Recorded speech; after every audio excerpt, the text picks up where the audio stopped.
You're listening to Trek FM. Want to join in the conversation and share your thoughts on this episode?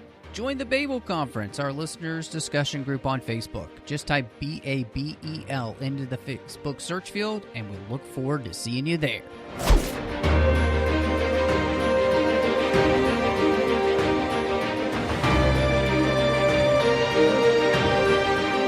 Hello and welcome to Snyder Cuts, a Zack Snyder Directorial Podcast, and I am just one of the hosts here, Matthew Rushing, and I'm excited to be back in the Snyderverse with none other than John Mills. It's been a while. I'm glad we could find an excuse to come back and resurrect Snyder Cuts as we wait for his next directorial thing, which he released the, some production art having to do with Rebel Moon. And I believe that my snarky response to you that held a lot of my own true opinion was, boy, good thing they turned down his Star Wars script, huh? Yeah. Wasn't it a good idea that they turned that down, Matt? Wasn't it great that we didn't get a Zack Snyder Star Wars movie? Just looking at that production art, I just said, boy, what a bullet we dodged. Wait, seriously. And so this has nothing to do with what we're going to talk about, but I do want to ask you a question about that. This is Snyder Cut, so we can talk about all things Snyder. Indeed.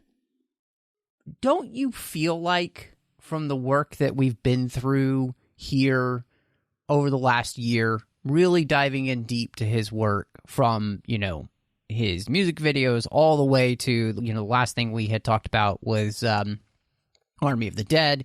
Yes. And I mean, and gosh, what we're going to dive into here with Army of Thieves, which is not directed by him, but is in his universe and is based off of his characters and a story by him. So, all that said, it does seem like to me, of all the directors that are out there these days in the mainstream, Snyder does seem to be the one that has the most connection with mythology and mythos and creating characters and universes and working in those places.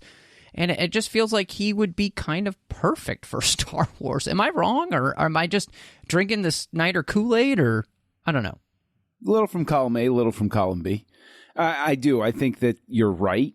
I don't think he's singular in the sense that he's the only one touching on the mythology stuff.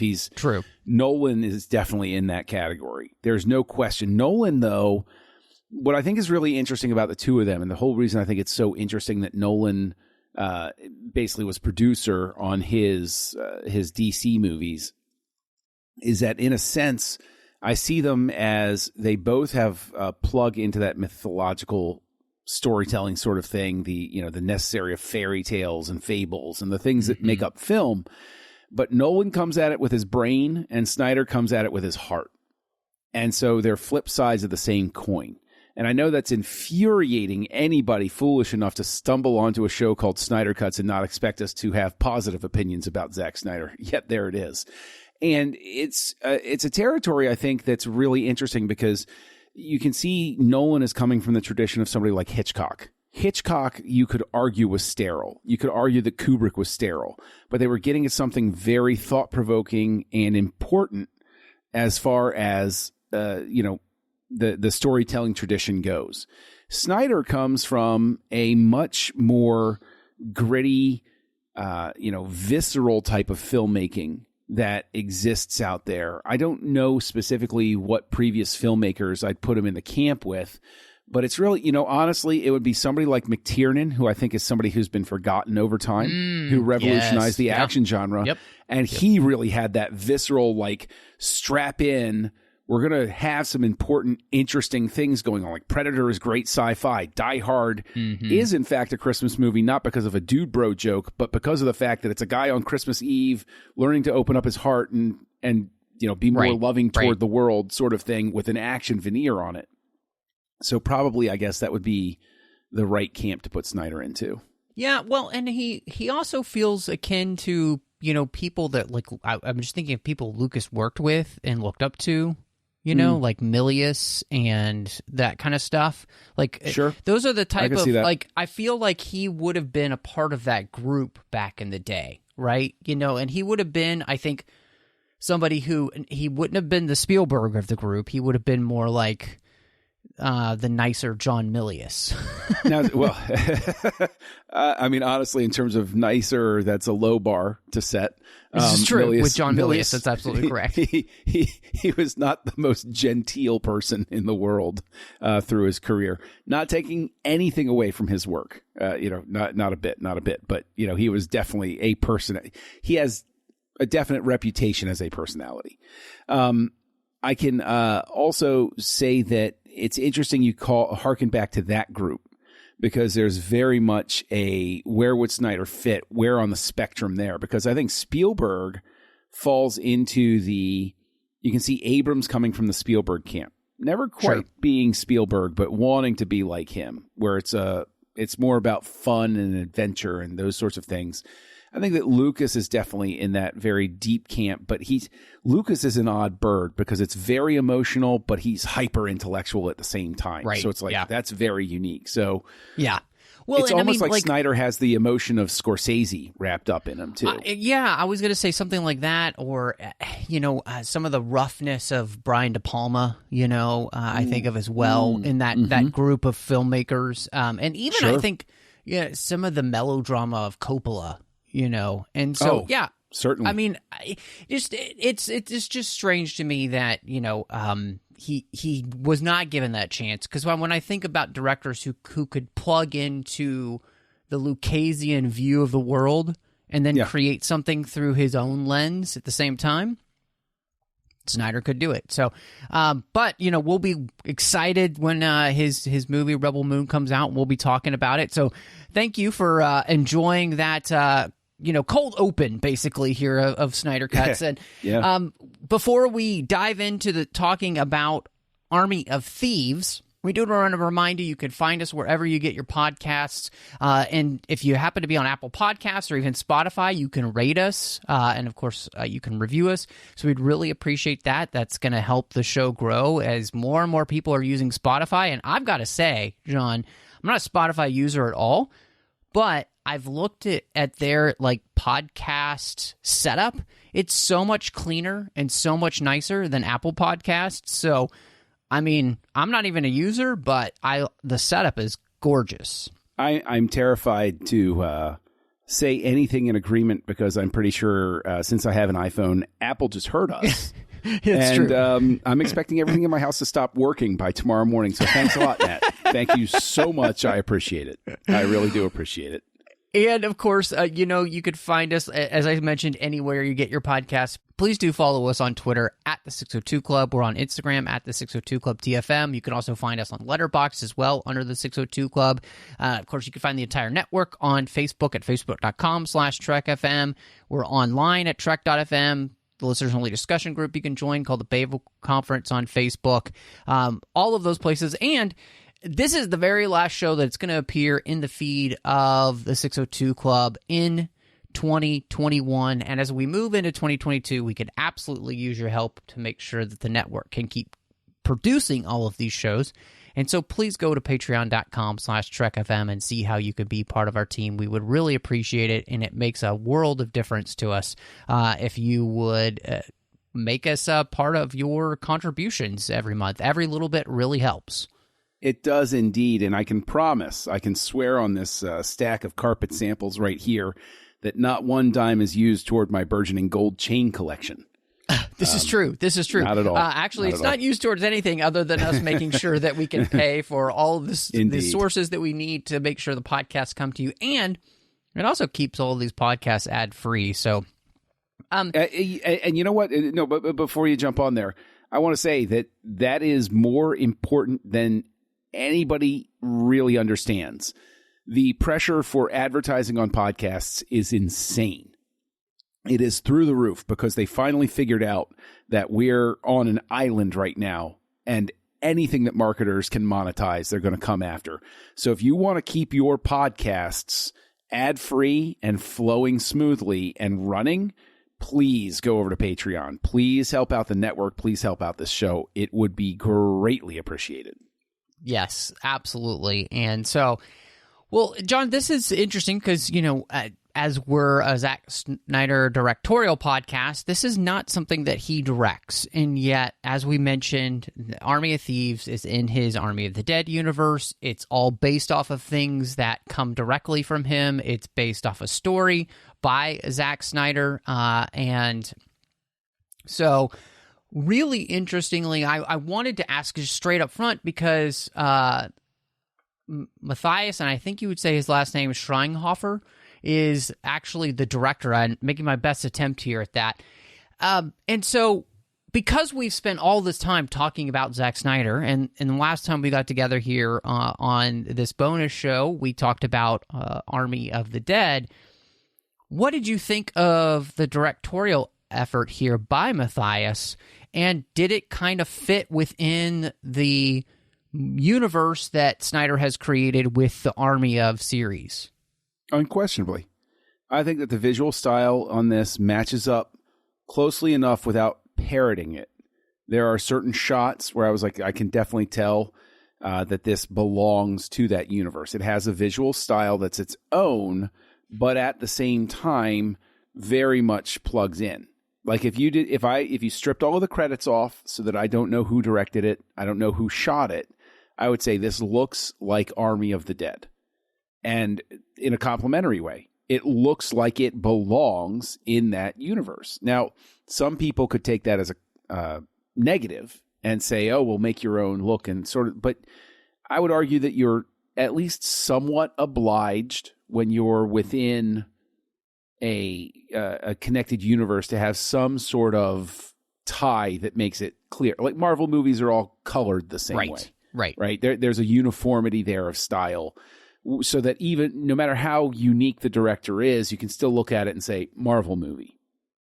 There's certain things they don't do, certain things they do. And I think that this follows the same sort of thing. I mean, did you feel the same way? Did you see it as a similar enough sort of thing?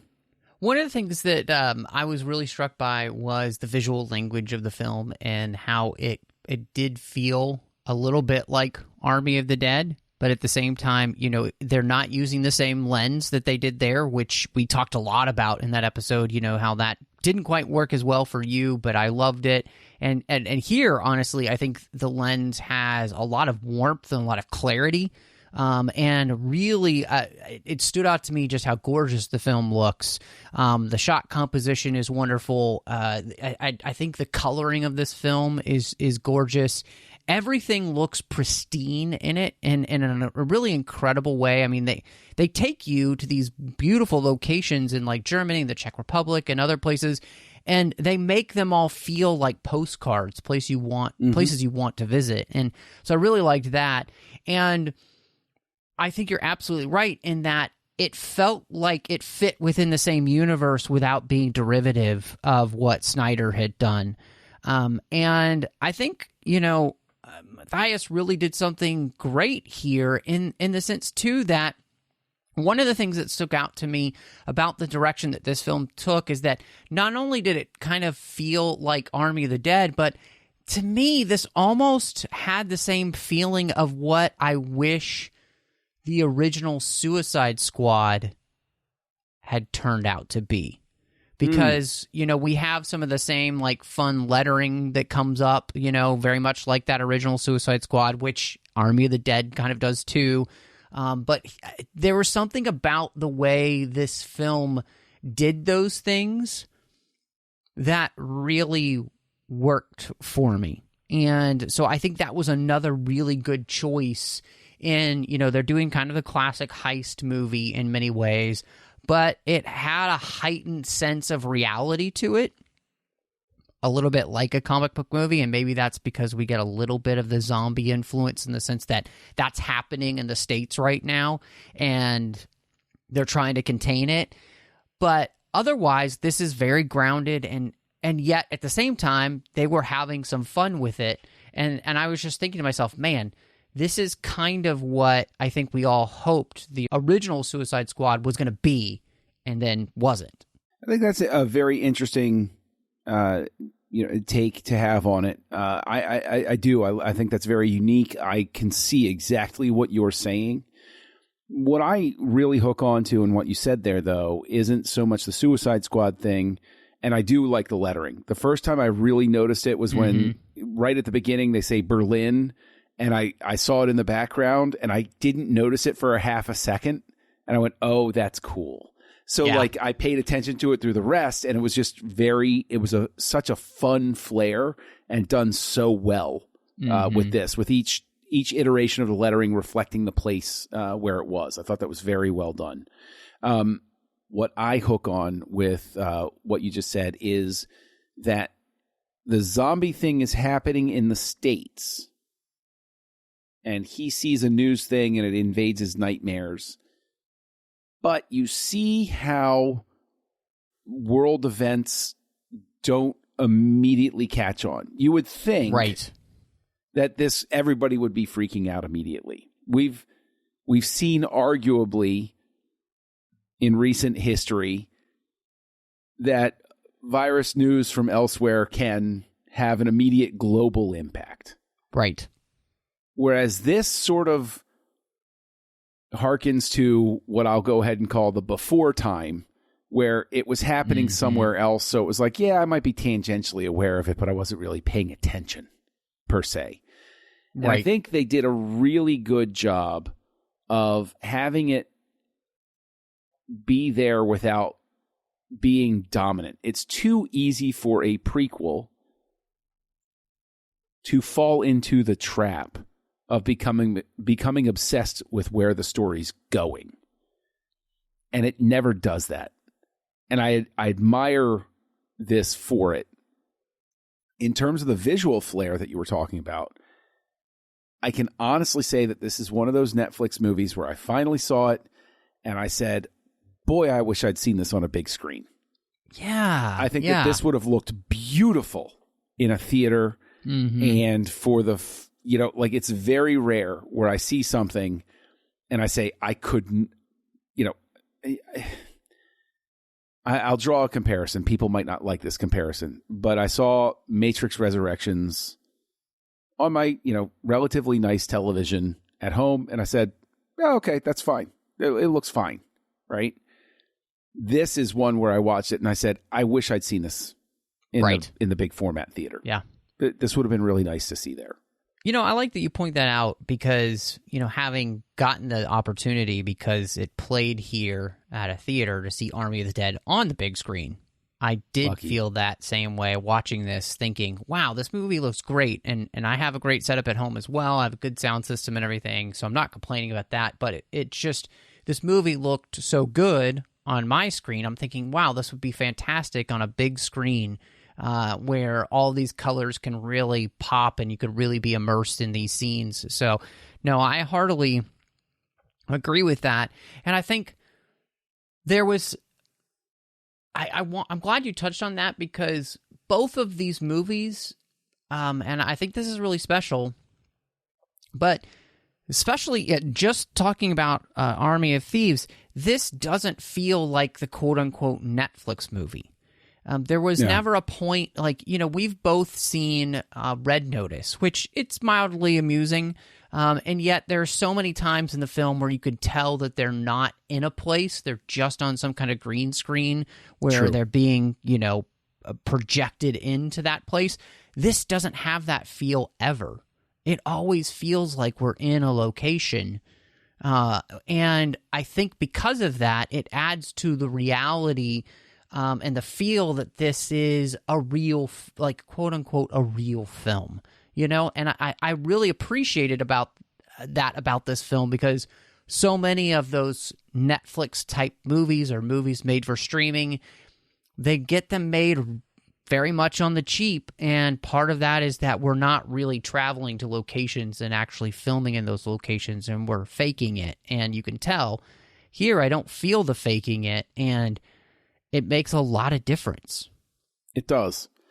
I think it does. You can do that sort of thing. Red Notice, it's fair to sort of beat up on it a little bit there because of the fact that it's, it is unquestionably a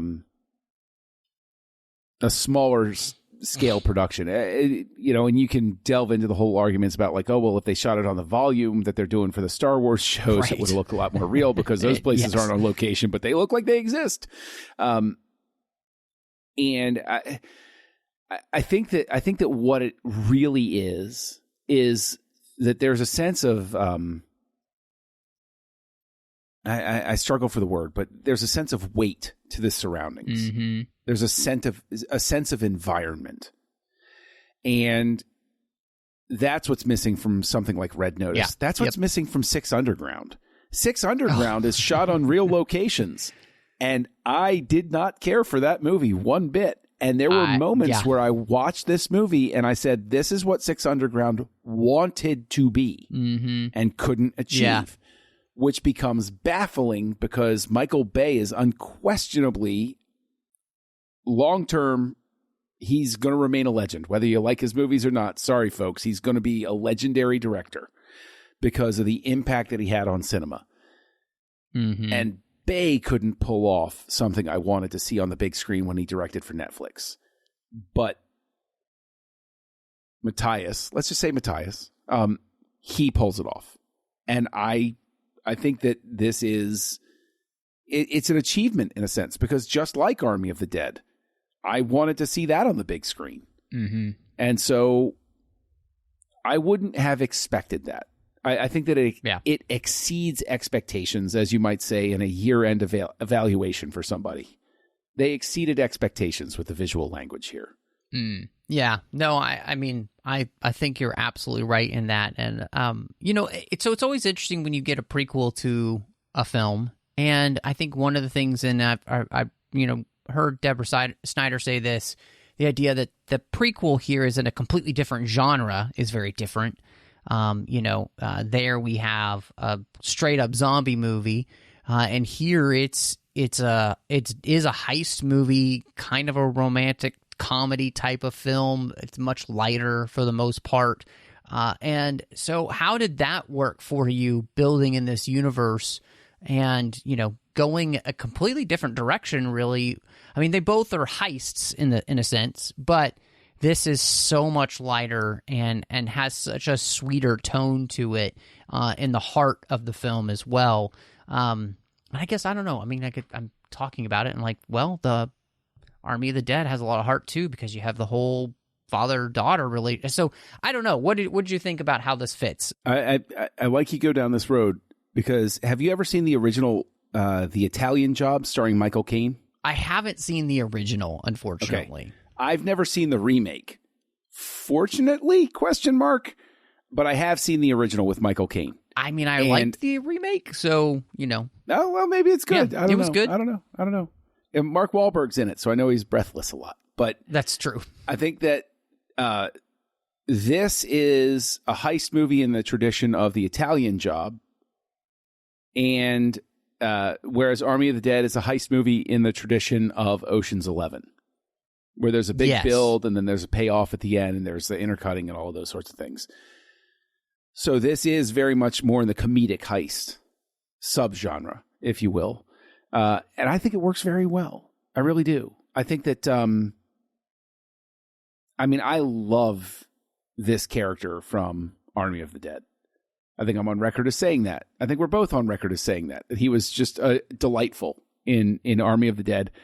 And I was skeptical. I won't lie. I was skeptical that this character could be the focus of an entire movie like this, but they pulled it off. And there were moments where I was legitimately laughing out loud at what was happening on screen. The last time I laughed out loud, like legitimate, you could tell I wasn't just having a half second laugh, but like I was chuckling through the whole thing at certain moments, was when I had my rewatch of Planes, Trains, and Automobiles back at Thanksgiving time. Okay. Now, I'm not saying this is an all-time classic like that, but did you find yourself laughing out loud during this? Was this more of like a ha ha ha, or was it like actual laughter going on in certain scenes? There were some moments that I felt were really funny to it, and a lot of it had to do with the banter between the characters. And I don't know why I find this funny, but the moment where he says something like Johnny New Guy, and she's like, that's not a saying. I just think that's funny, because he does that quite a bit where he, in English, he doesn't know the idioms to use. And so he'll make up his own, and they can be pretty funny. And so things like that, I did find quite humorous in the film. And I think one of the things that made this enjoyable was the way in which the film, and this is going to sound weird coming from me, but it realizes when to take itself seriously and when not to. And it navigates that tone so effortlessly. And that's just not something that happens very often. And I think that's one of the things that did fit this as a prequel in the universe of Army of the Dead, because I thought that was also a movie that was, it's mixing a lot of different genres, and I thought it did a lot of that really well, and this does too. And that's exactly what it needed to do to connect itself inside this universe, I think, as a prequel. I will go to where I think this is very much demonstrated what you're talking about straddling that line. And something that got legitimate belly laugh out of me was when they go in to the underground safe. I forget which one it is. I think it's the Siegfried. But when they go in and she starts fighting the two guards. Oh yeah, it's great. And she's fighting them is a beautiful. It reminded me. It had shades of 300, but it definitely felt like a Zack Snyder fight scene, just a little bit different. Because there was the blood spray, and there was the camera movement, and there was the slow motion, and there was all of this stuff going on.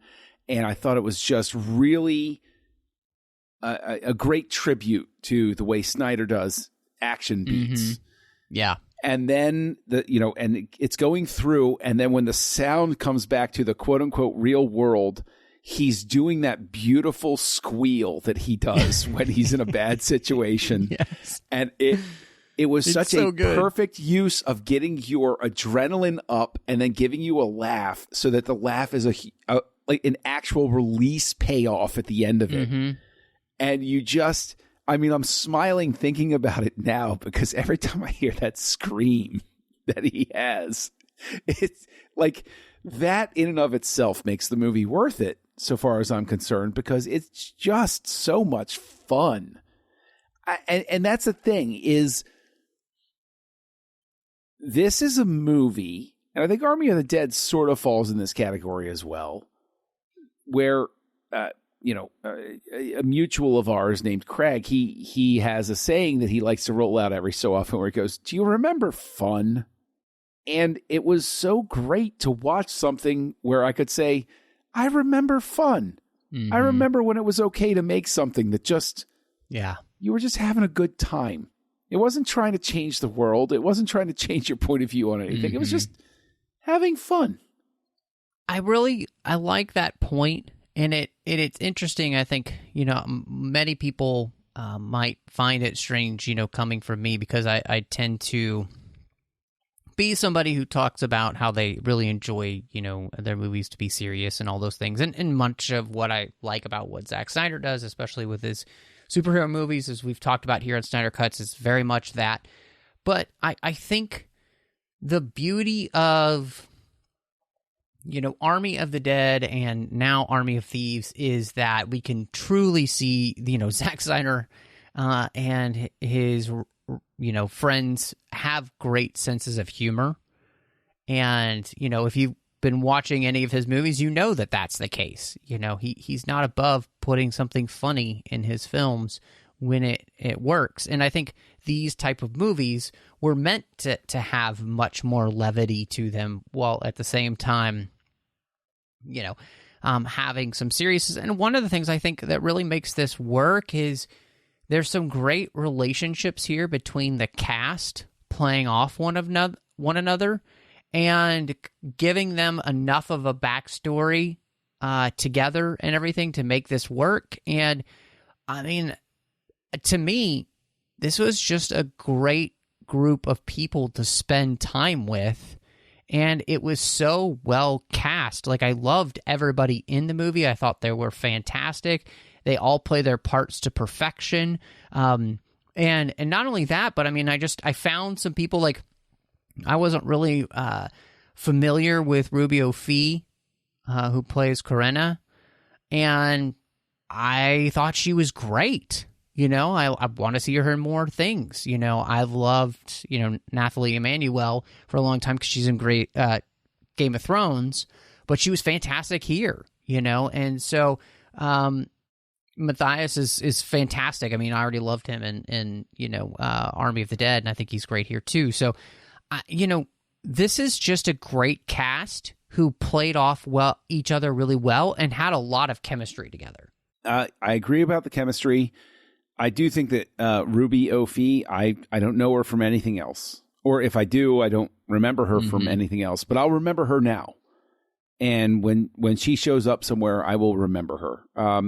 I didn't watch Game of Thrones. So Nathalie Emmanuel, great job. And I'll look for your star to rise. But I think that one of the scene stealers was actually, if I mess up his name, I apologize. Guz Khan as Rolf. Yeah. I thought that he was a scene stealer. I really liked him. He does such great acting with his eyes, where he communicates a lot, even in the scenes where he's not saying anything. I got to tip my hat to Stuart Martin as Brad Cage, because I detected in him, and I want to get your take on this, I detected in him a little bit of a Zack Snyder roasting going on, because he had a similar sort of look to Snyder, and it almost feels as if Schweighöfer was doing a sort of subtle little joke that this guy who headed up this group reminded him of Snyder as a director on the set of Army of the Dead. Did you get any vibes like that? No, but that's really fascinating to think about now. And now I'm like, oh, well, I need to watch the movie for a third time to look at that, because that's really interesting. And just being the really gung-ho, everything to the wall type of guy, right? And there's no can't. It's just go. No, I can see that as you're bringing that up, and that does, I think, make a lot of sense. And what's funny about him too is just like I just love them kind of making fun of that type of character in the sense of like the guy who is the ultimate action hero. Yeah. Who is so obsessed with the idea of being an action hero, he names himself Brad Cage. So, yeah. I mean, brilliant stuff. That was just great. And I love that too, because he also just plays the guy who doesn't understand why people don't really love him. Like, why they just put up with him. He's that kind of character.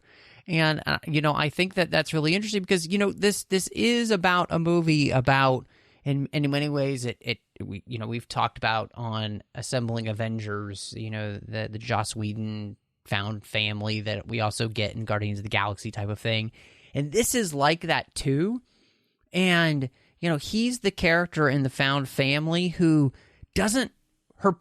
pretends to care about the family, but doesn't. He just cares about himself. He just cares about the money, and he pretends to love people, maybe even thinks he does love people, but he doesn't actually even know what that is. Really, the only thing he loves is himself.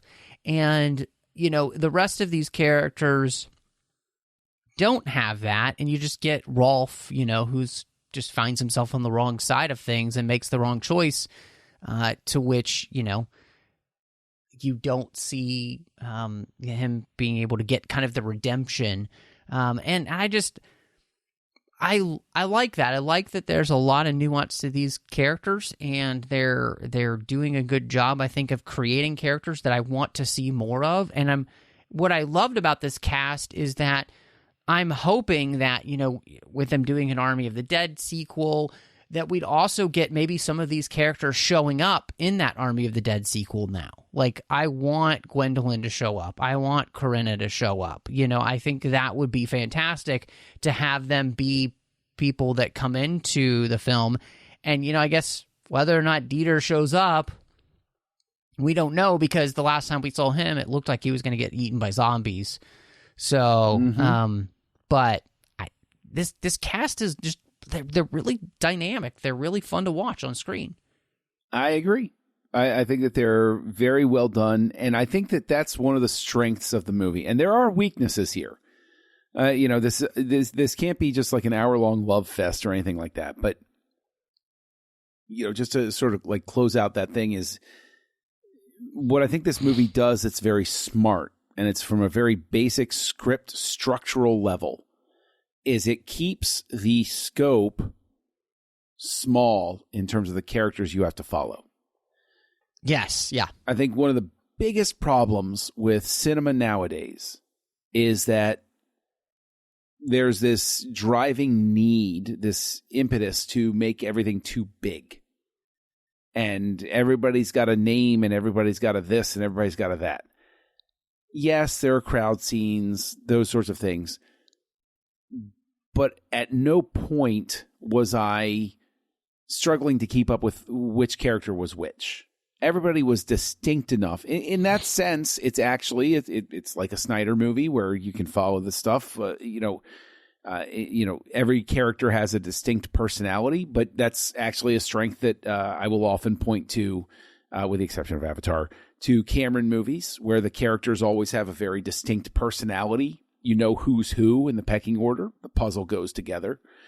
And it's a great strength of this movie. Now, the one thing I want to ask you about, because it is something that I think was probably the weaker piece of everything, was the Delacroix, who's Jonathan Cohen, played really well. But that plot of the Interpol detective following them, I don't think it had the payoff that they were intending. I don't think it really reached that tension level that I was looking for in somebody following them. And it's not the fault of the actors. I think that it's a structural thing where it was a little bit nebulous about why he cared so much about catching these people as opposed to anybody else. Right. I think that could have been teased out a little bit more. Do you agree or do you disagree on that? No, I do agree. I that was the one part of the story where I do think, you kind of mentioned the fact that it's not a perfect film, and I think that that's one of the places where its imperfection does show, in the sense that that's not really enough of a focus, and or there's not, like you said, there's not that reason given as to, I mean, other than he got shot in the butt by one of them, which I think maybe having just maybe one flashback or something to, his interactions with this crew and the fact that he's been after them for years and has been unable to take them down would be well advised. Yeah, I'd go a step further and I'd offer that maybe, just maybe, there's an iteration of this script where it's not a necessary subplot. That if you wanted to make a sequel to this, you have Delacroix in here, and this is the incident that drives him to distraction. Where Matthias gets away, and so one person of the crew, and he wants to follow him, et cetera, et cetera, et cetera. And so there's less of a burden of backstory that I think isn't fleshed out adequately, which plays into the motivation, could play into, it's sort of the Mace Windu approach. Mace Windu has a very small role in The Phantom Menace, but it pays off in the later movies. I think that Delacroix would have been better served as a character by being that sort of Mace Windu thing, where it's a very small role, but it pays off in the later movies, if there are sequels with him in it. But it's sort of the promise of the character. And the reason I specifically call out the performance is because I think Cohen does a really good job. I like what he's doing here. Mm-hmm. It's just it doesn't mesh with the rest of it. Mm-hmm. And it's not his fault. I think it's the fault of the structure. Yeah, I do agree with you in the sense I think that it's a little bit more about them not just giving him enough character development in the film and maybe just enough time. And I do think that makes a difference in the movie. And I was interested because you had brought it up, and I think it's worth talking about. Was there anything else besides that character that didn't work for you as well as you'd maybe hoped with this film? I think it was a little long for its runtime. I think that maybe it speaks specifically to that aspect of it, that specific subplot. I think you could have cut about 10 or 15 minutes from here just by reorganizing the script a little bit. But where I struggle with giving it a criticism is that the core cast is so very charismatic that probably the only thing I'd really ping it on is that it's a little too expected to go down the betrayal road that it does. About, we dumped him off and we got it. Like, that resolves itself a little too cleanly. And it's a little too expected to have, the big dude bro character dump him off and have the love story works very well because the actors they have such good chemistry. Mm-hmm. But it's so expected. Like it's I know that these beats are coming. Mm-hmm. And so I just automatically, as an audience member, I don't plug into them the same way I should. Sure. Because I know they're coming. It's the magician doing the same trick I've seen before. And so it's a little harder to impress me. Mm-hmm. That does make sense. And I think I understand that. I think one of the things that I wasn't... I do think I probably could have had this be just a little bit shorter, tightening up just a little bit. Either that, or I think you could have made it a little bit longer if you were going to spend a little bit more time with the detective. So that would have been a plus for the movie. But, I wanted to ask you about that story point just at the end, with her... choosing to give up herself for Sebastian, a.k.a. Dieter. Did you feel like that worked in the movie? Did you feel like that romance was earned in the sense that, obviously, what I did like about it, very chaste, and I thought it was really well done in that sense. But did that work for you? Because that is a big piece at the end of the film of him going on and her being caught. I do think that moment was earned because I do think that it's understandable that she would see what it would be like to be with somebody who respected her, who treated her as her own person, who had her own hopes and dreams and thoughts, as opposed to Brad. And maybe that's the thing that doesn't quite click, is the time we spend with Delacroix and Beatrix and their crew could have been dedicated toward giving a little more time for Gwendolyn to express her feeling. It feels like it was done well, but it could have been a little bit more gradual to have her be less of a sweetheart in the beginning and have her have more of a, just because we're in the holidays, I'll go ahead and pull this out of the hat, but more of a Scrooge sort of thing where she is sort of more like Brad in the beginning. Like in the beginning, the whole movie, she's just adorable. And I don't say that in a dismissive way because she's female. I say that she's adorable in the same way that Matthias is. right? Right. Yeah. And they're both adorable. It would have been nicer to see her be more of an a-hole like Brad. And then slowly over time, you see the ice around her heart melt to the point where she says, oh my gosh, it's him. And maybe that's what telegraphs it a little too much, is that she's a little too open with Sebastian from the get-go. And so it creates that sort of thing where you say, I don't see a situation even from inertia or past history where she would be with Brad.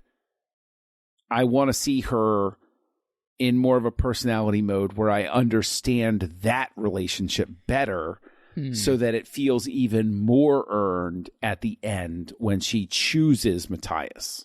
I'm sorry, not Matthias, but Sebastian Ludwig. Right.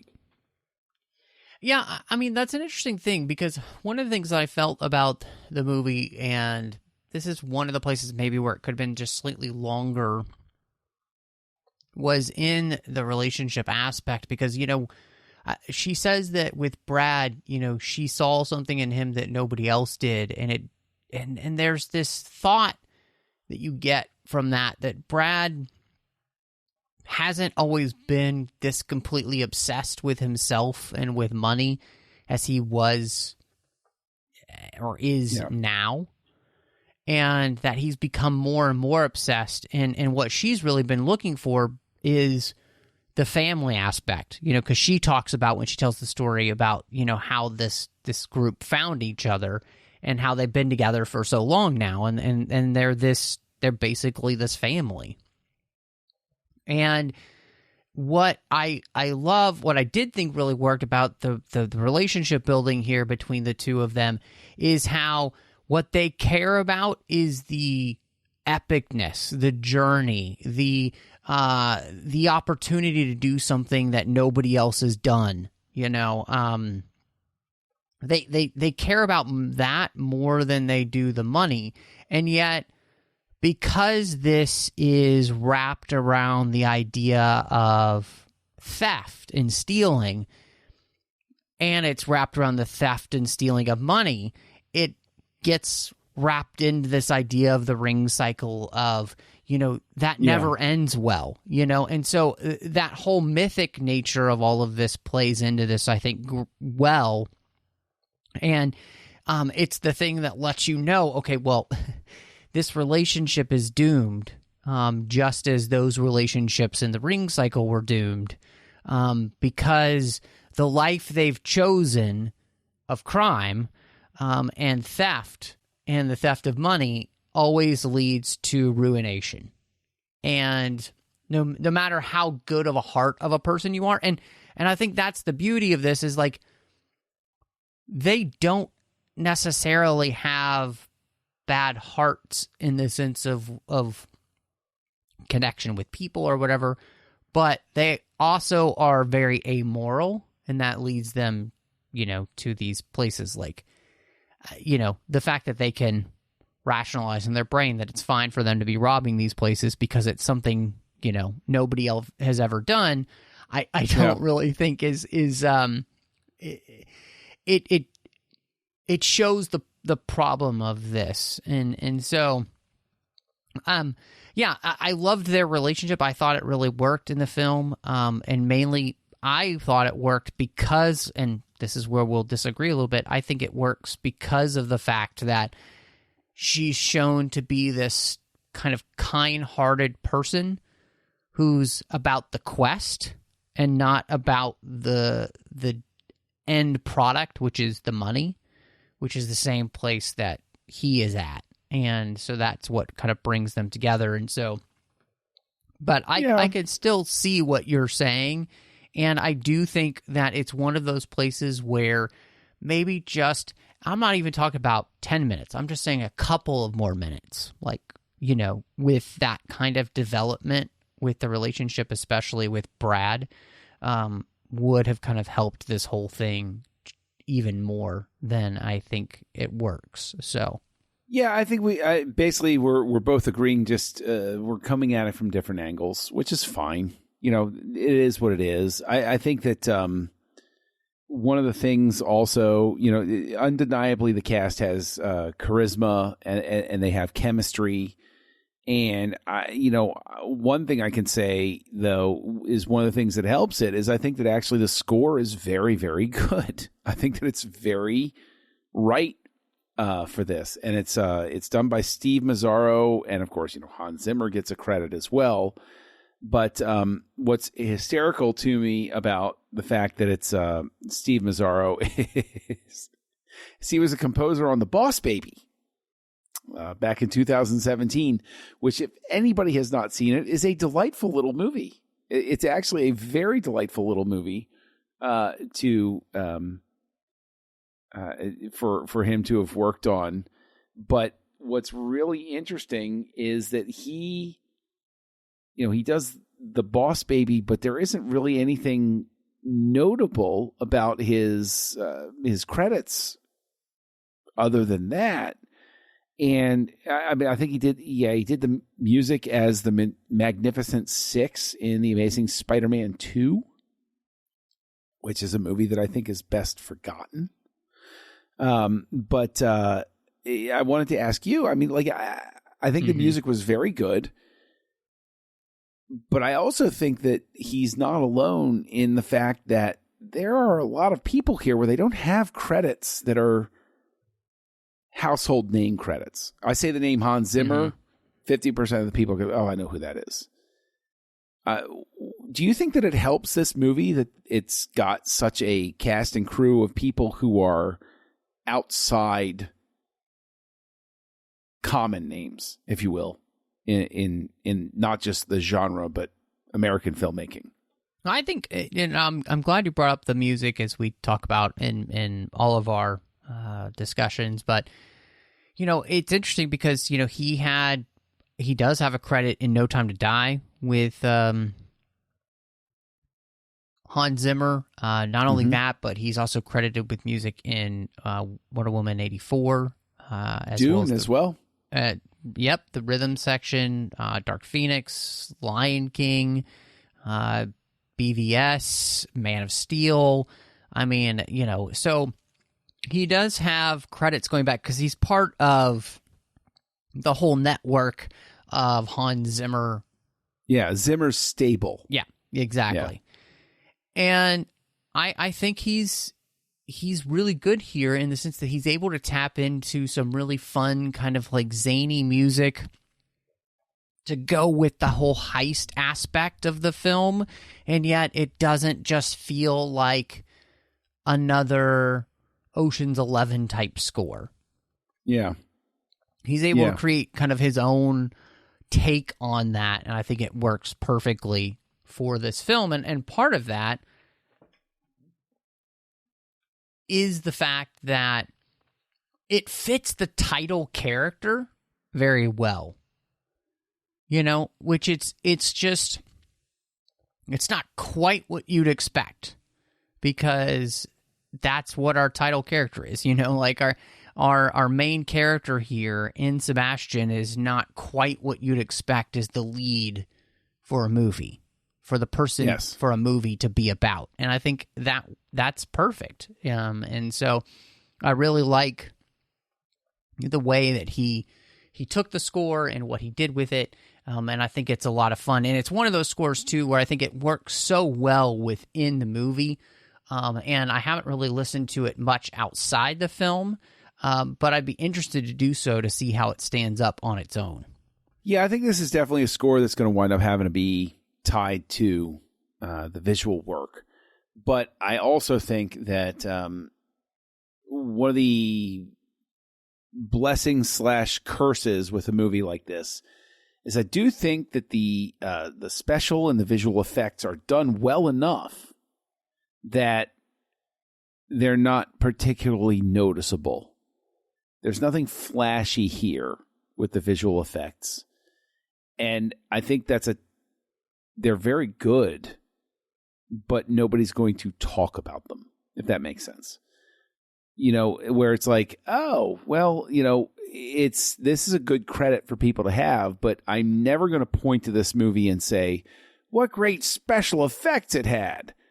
But there's the blood effects. There's the practical effects. There's the zombie makeup. There's all of this stuff that goes into it. And the whole saying is good editing is editing that doesn't draw attention to itself.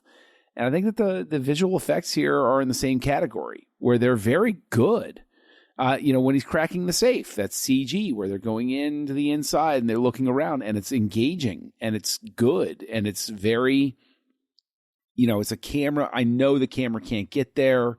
So there's a little bit of a disconnect because it's very obviously CG, because I know a camera can't get in there. But do you think that the visual effects were appropriately good for this? Do you think that they were a detraction? I think that the beauty of the special effects in this movie is that I don't notice the special effects until we're doing the whole thing with the safe. Yeah. And there, it's a conceit that my mind can allow it to be like, it's fine. Whatever it looks like is fine, because that's what we're doing, Yeah. And I think they do it really well. Like you said, they create something engaging, they create something interesting to be looking at, and it helps kind of sell this idea of just how good he is about connecting the sound design to what's happening with the CGI there. But in the end, what's fantastic is that this movie is shot at so many real locations that I'm never drawn out of it by any visual work, which is pretty astonishing. And I hate to throw Netflix movies under the bus, but it's astonishing for a Netflix movie to have that be the case, because so many Sure. Netflix movies, I think, rely on, kind of cheap CGI to cover up the fact that they're not really where they're supposed to be. And I just, again, this is a movie where I never feel that. So well done them. I agree. And when they go to a set, it never feels like a set. So that's a nod to the photography, that all of these locations, even the safe locations, feel like they actually exist. And I think that's very much a testament to the photography there. Yeah, absolutely. And getting those things to work. Yeah. Well, I'm really interested to kind of hear, because I think we've had, just many really good things to say about this film. And so I'm wondering then where you kind of come down with your ratings for this movie. I wind up giving it the same rating that I gave Army of the Dead, 3.5, where this isn't something where I'm going to run around saying to people, oh, you've got to see this movie, right? When you hit 4, that's when you get into the territory. Just to explain my ratings, 4 is something where when somebody says, oh, what about Army of Thieves? I'm like, oh, cut the time out. You should see that. This is something where I'm going to qualify it and say, if you like this type of movie, you're really going to enjoy it. I had a really good time watching it, and I very much would recommend it overall. But it's not saying anything.